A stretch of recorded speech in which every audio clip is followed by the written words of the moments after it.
السلام علیکم ورحمۃ اللہ وبرکاتہ۔ الحمد للہ رب العالمین والصلاة والسلام علی عبدہ ورسولہ الامین وعلی آلہ وصحبہ ومن سار علی نہجہ الی یوم الدین، وبعد۔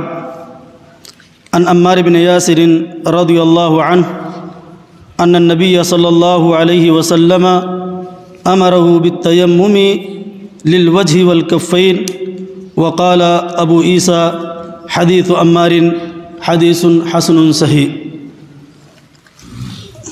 معزز سامعین کرام اور عزیز طلباء، آج میرے درس حدیث کا موضوع ہے تیمم کرنے کا طریقہ اور اس کے نواقص۔ گزشتہ درس میں اس موضوع پر بات آ چکی ہے، لیکن آج بعض احباب اور اخوان کی خواہش اور طلب پر کہ تیمم کا مسنون طریقہ عملی طور پر بتا دیں تو بہتر ہے، اس لیے آج میں پھر اس موضوع کو اور اس بات کو دہرانا چاہتا ہوں اور عملی طریقے پر تیمم کرنے کا طریقہ آپ کے سامنے پیش کرنا چاہتا ہوں۔ سب سے پہلے آپ دل میں تیمم کرنے کی نیت کریں۔ دل کے ارادے کا نام نیت ہے۔ زبان سے نیت کرنے کو علماء نے بدعت قرار دیا ہے، اس لیے زبان سے نیت کرنے کی ضرورت نہیں ہے۔ پھر صرف بسم اللہ پڑھیں۔ شیخ البانی رحمۃ اللہ علیہ نے وہ حدیث یا بنی سم اللہ یا اسی طرح سے وضو کرتے وقت شروع میں تسمیہ کہنے کا، بسم اللہ کہنے کے بارے میں آپ نے کہا ہے کہ صرف بسم اللہ پڑھیں۔ اتباع سنت کا تقاضا یہی ہے کہ ہمارے نبی جناب محمد الرسول اللہ صلی اللہ علیہ وسلم نے جس طرح سے کیا ہے، کرنے کو کہا ہے، اسی طرح سے ہم عمل کریں، اس سے زیادہ نہ کریں۔ اس لیے سنت کا تقاضا یہ ہے کہ ہم صرف بسم اللہ پڑھیں۔ اس کے بعد دونوں ہاتھ کی ہتھیلی کو زمین پر، پاک زمین پر ماریں۔ شرط ہے جس زمین پہ آپ ہاتھ مار رہے ہیں وہ زمین پاک ہونی چاہیے، طاہر ہونی چاہیے۔ اور اس کے بعد پھر دونوں ہاتھ کو آپ گرد غبار اگر لگا ہے تو جھاڑ دیں، پھونک دیں۔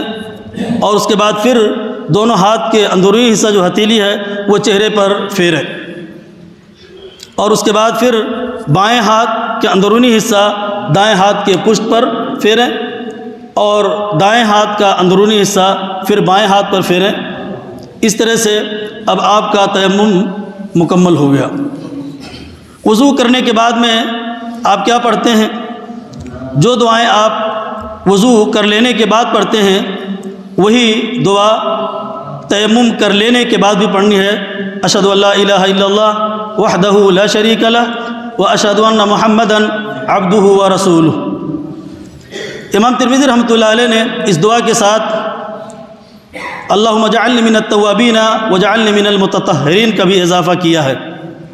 اس دعا کا ترجمہ اور مطلب یہ ہے کہ میں اس بات کی شہادت اور گواہی دیتا ہوں کہ اللہ کے سوا کوئی معبود برحق نہیں، وہ تنہا ہے، اکیلا ہے، اس کا کوئی شریک نہیں ہے، اور اس بات کی میں شہادت دیتا ہوں کہ محمد صلی اللہ علیہ وسلم اللہ کے بندے اور اس کے رسول ہیں۔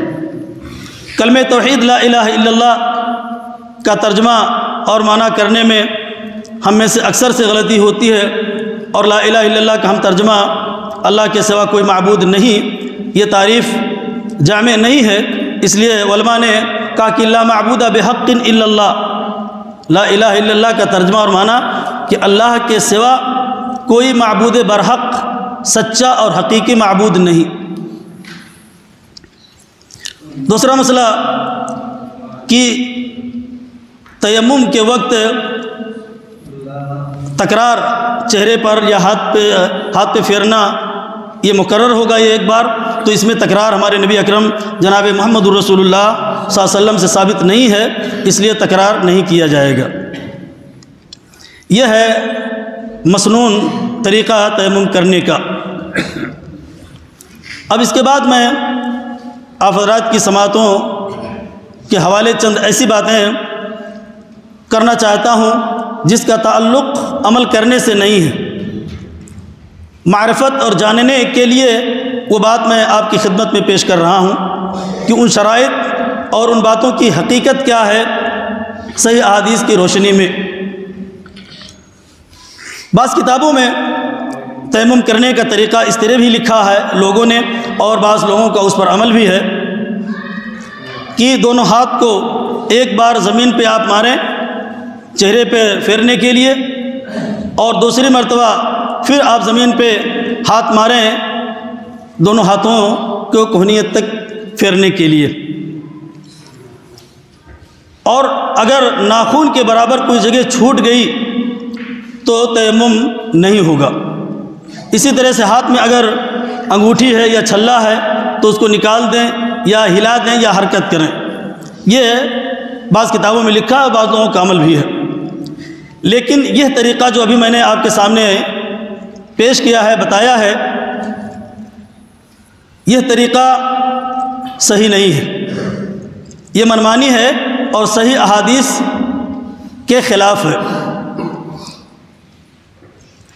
دو مرتبہ مارنے والی روایت کے تعلق سے علماء کی جو تحقیق اور رائے ہے، جمہور علماء کا کہنا ہے کہ تیمم میں ہاتھ اور چہرے کے لیے زمین پر ایک ہی بار مارنا کافی ہے، جبکہ بعض علماء نے 2 مرتبہ زمین پہ مارنے کو کہا ہے، اور محدثین کرام کی تحقیق کے مطابق جن روایتوں میں 2 ضربوں کا ذکر آتا ہے وہ روایت ضعیف ہے، ناقابل حجت ہے۔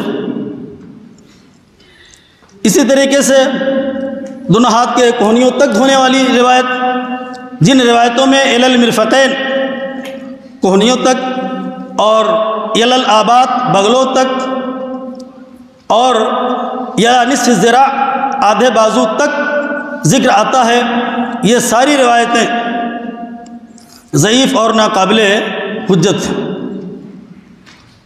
اس لیے کہنیوں تک ہاتھ پھیرنا یہ حدیث سے ثابت نہیں ہے۔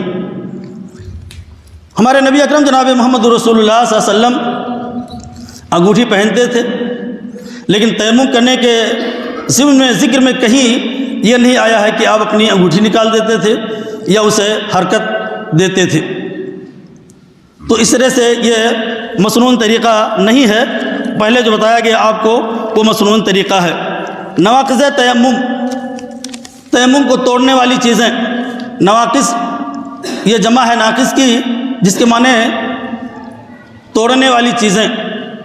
مراد یہ ہے کہ ایسے اعمال اور ایسے امور اور ایسی چیزیں جو تیمم کو توڑ دیتی ہیں، وہ کیا ہیں؟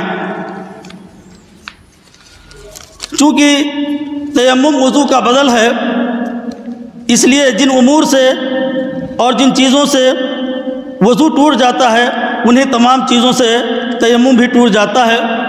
اسی طرح سے حدث اکبر یعنی جنابت، حیض اور نفاس کے آنے سے بھی ختم ہو جاتا ہے، کیونکہ متبادل چیز کا وہی حکم ہوتا ہے جو اصل چیز کا ہوتا ہے۔ اسی طرح جب پانی مل جائے تو تیمم باقی نہ رہے گا، اس لیے کہ تیمم کی مشروعیت اسی صورت میں ہے جب پانی نہ ملے۔ تو اگر پانی مل جائے تو ایسی صورت میں تیمم باقی نہ رہے گا، اور اگر کسی نے بیماری کی وجہ سے تیمم کیا تھا جو عذر کے ختم ہونے سے تیمم بھی ختم ہو جائے گا۔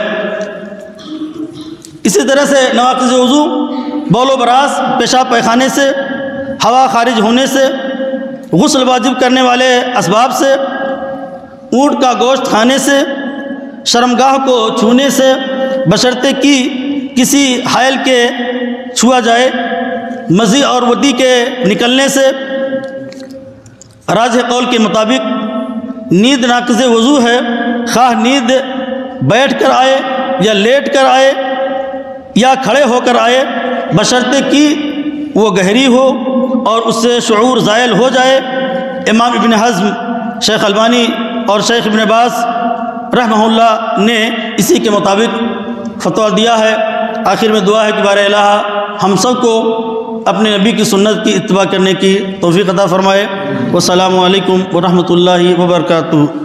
مشرب مہر و وفا ہے مسلک اہل حدیث، جادہ صدق و صفا ہے مسلک اہل حدیث۔